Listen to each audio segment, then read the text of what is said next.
go to a museum and I see a Picasso and I think, you know, why is it that he can get away with drawing his wife with spikes coming out of her head or having her mouth touch the floor? I envy him. I said, well, why can't I do that? Nicolas Cage's rise was fast. He began his film career through roles in such films as Fast Times at Ridgemont High, Valley Girl, Rumblefish, Cotton Club, and Peggy Sue Got Married. The last three of those films were directed by Francis Ford Coppola, who directed, most notably, the Godfather trilogy and Apocalypse Now. He was also Cage's uncle, Cage being a name Nicolas adopted after getting made fun of for his last name of Coppola in Fast Times. One of his early big roles was in the Coen brothers comedy Raising Arizona, but he became a true star when he starred as the one-handed brother of Cher's fiancée in Moonstruck, which would be a big hit. Now whatever movie Cage would do next would be instrumental in cementing his status as a big-time actor.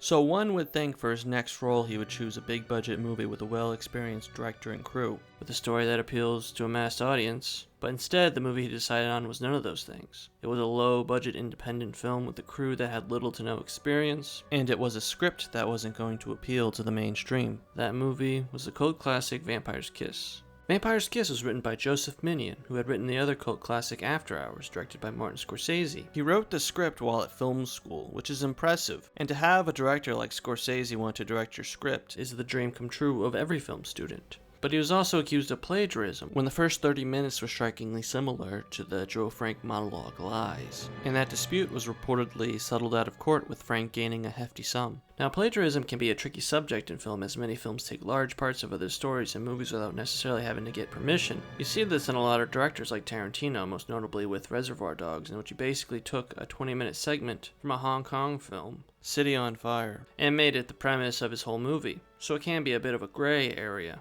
But you can watch this video here, where they put the monologue over the footage of the movie and judge for yourself. But what happens after the 30 minutes is an original script by Minion, along with some contributions by Scorsese and Michael Powell. Despite being settled, that scandal could not have been good for Minion's career, and his next script, Motorama, was put in development hell. He wasn't in a good mood, and he was in a relationship he described as toxic with producer Barbara Zitwer. But when on vacation in Barbados, he became inspired to write a horror script, which would later become Vampire's Kiss, which takes its name from the B-movie in the movie Body Double. Check out my video on that. Zitwer was horrified upon reading the script, as she felt it was a dig at her, with the female vampire that sucks the literary agent dry and makes him crazy. But she still decided to produce it with her friend Barry Shills, and they were able to get some financing through John Daly and his production company Hemdale. They originally, for the leader Peter Lowe, were going to cast Dennis Quaid, but he dropped out for a different film, Joe Dante's Inner Space. But the script had circulated around Hollywood and it caught the attention of Cage, who loved it, and they got him instead.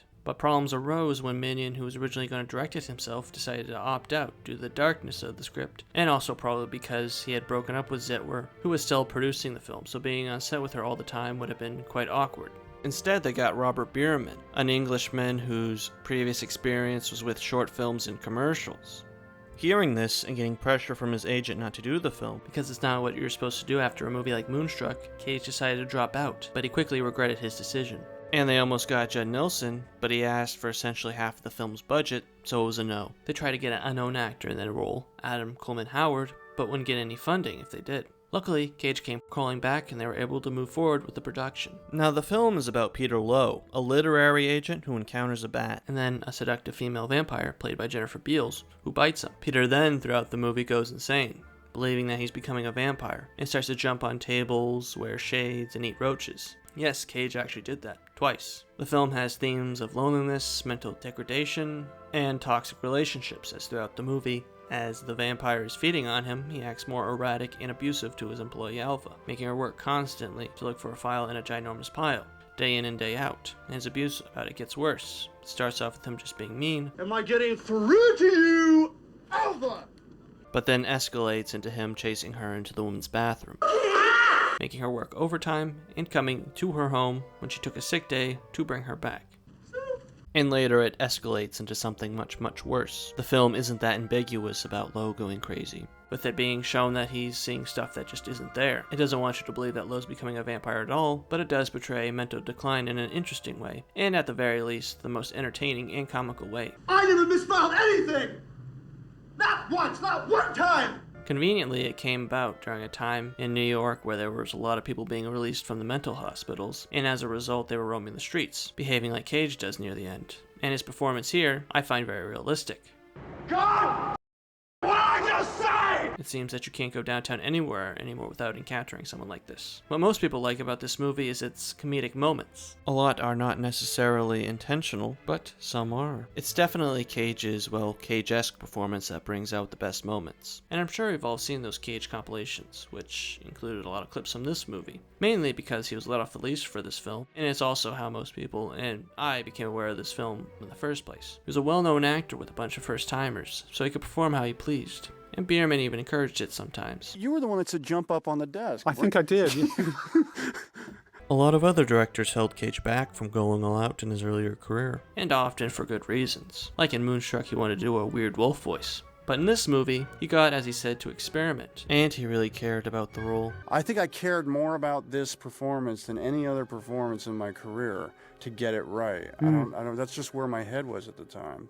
And despite Bierman letting Cage go crazy, it wasn't because he was a pushover. It was because he liked it. And he did keep Cage from going even crazier. Like he stopped Cage from wearing a little pencil mustache for his role, which is a good thing. Because I think if I saw that, I would have gone nuts. Just would have been way too much. And despite it being Bierman's first film, it looked very professional and controlled, which apparently behind the scenes it wasn't. He was a very, very hardened agent, had seen a lot, and he walked up to me and said, I don't know how you're doing this. He said, this is the most chaotic thing I've ever seen in my life. But visually, it didn't look like an indie movie necessarily, and that can also be credited with the cinematographer, Steven Chapsky, who was the only crew member with experience, really. But of course, there were some things that I noticed, like it's clear with Jennifer Beals' character during certain scenes that she is wearing something to censor herself, and that cover is visible. It's understandable that she wouldn't want to expose herself, but I wish they would have covered it up better. Another minor thing is the mirror scene, in which it's supposed to trick you for a second into believing that Peter is,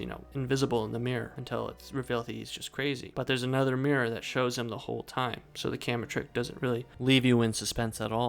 And there is some reused footage of the city throughout the film that gets a little tiresome, but all those criticisms are quite minor, and they don't take away from the enjoyment of the movie, and the amateur approach they took is enjoyable and entertaining. Like hearing about how in this scene, Cage is breaking real glass, and that's a real lamp he just kicked that's plugged in. It looks good on film, but you wouldn't want to do that on a standard set because, well, it's dangerous. But that naivete aided them well, like how Orson Welles said. The more virgin our eyes are, the more we have to say. Cage's performance is based on silent movie characters, most notably German expressionist characters like Nosferatu, played by Max Schreck. He was also quite inspired by Mick Jagger, and people he knew in his life, like family members, most notably his father, especially for the interesting accent Lowe has throughout the movie. Or what? I mean, I'm fighting this bat off all alone, and I'll be damned if I didn't get really turned on. Which is based on how his father actually talked, as a man of distinction, as he called himself. Bierman didn't even know about the accent when Cage started doing it, because he's British, but it quickly became controversial with the producers. I do think it adds a delightful weirdness to the role, and Lowe's accent would switch on and off based on the level of distress he was in, so it adds some depth to the character as well. Now, the movie, when released, flopped, and was critically trashed by almost everyone. The main criticism that others had of this film would be Cage's performance, which many would believe is over the top, like with this scene. Vampire! I'm a vampire! I'm a vampire! It's not very subtle, but Cage doesn't believe in overacting. See, over the top is one of those things that doesn't work with me because I don't believe in such a thing. I feel that it's just stylistic choices. It's his style. And his acting is what really heightens this movie, because if it was played by someone in a more undertoned, realistic way, you would have hated that guy even more. The character, Peter Lowe, is an awful character. He whines about his life and his desire for a connection with someone that's more than one night, but doesn't really do anything about it. He even just leaves in the most rude way when on a date with the character played by Casey Lemons. And even stands her up again. It's obvious his mental state wasn't there when he stood her up the second time, but it seems this was something he did a lot before, so it's hard to sympathize with him, especially when he's awful to Alva. You better hope you make it worth it to me. But with Cage's performance, it makes it a lot more entertaining, especially because of Alva's actress, Maria Chunquita Alonso's performance, which is very down-to-earth and realistic, and that combined with Cage's performance really makes some great scenes, because she grounds it, preventing it from becoming a wacky comedy, and you still sympathize with her as well. But if the movie was replaced with someone like Dennis Quaid or Judd Nelson, the scenes could have been a bit more intense and dark.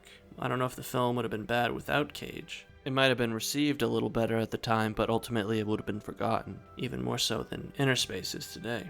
It just wouldn't have the same memeability as the Cage film did, which was instrumental in the film's revival. The film cast a weird spell on the people who worked on it. The people in the cast had their careers do quite well, most notably Cage, who later on did such films as Leaving Las Vegas and Face Off. And Beals as well, who did Devil in a Blue Dress and the indie classic In the Soup. Alonso was later in Predator 2 and did some more minor roles, but did fine. The movie also had actors in more minor roles who later on did quite well, like David Hyde Pierce very briefly, Niles from Frasier, Ben Stiller's sister Amy, and John Michael Higgins, who appeared in shows like as the serious lawyer in Arrested Development and was the doctor in The Man Who Wasn't There. Casey Lemons was later in The Candyman and went on to become a director, directing Eve's Bayou. Now, the crew had almost the opposite effect. Bierman went back to Britain to direct TV movies, Zitwer changed careers going into publishing, and other people like Barry Shills directed Motorama, written by Minion, but hasn't done much since. However, cinematographer Stephen Chapsky's career did extremely well, doing the cinematography for a lot of films, like for Tim Burton, like Ed Wood and Batman Returns. But unfortunately, Minion's career didn't go the same way. It petered out in the 90s. He went from the film student with the golden script to being unable to get a film of his that was a third of his self-described trilogy, with After Hours and Vampire's Kiss, from being properly sound mixed and polished, leaving an unfinished version of it on the internet. You can watch it here on YouTube. He did direct a Roger Corman picture and write a film called On the Run, which is like a Sopranos meets Mikey and Nicky sort of film with Artie Bucco and Spider, which is also on YouTube. I do really love this movie. There's an endless amount of memorable moments you can watch again and again. It has an 80s charm that doesn't overstay its welcome, and it portrays an interesting New York that no longer exists. It has a great soundtrack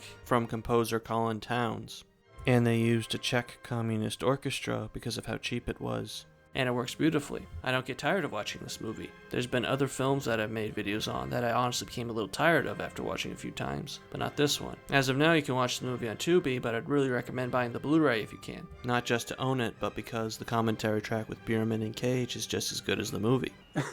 Crawling up. What is that all about? I don't know. It's my favorite commentary track ever for entertainment value, and is informative as well. But anyways, thank you for watching.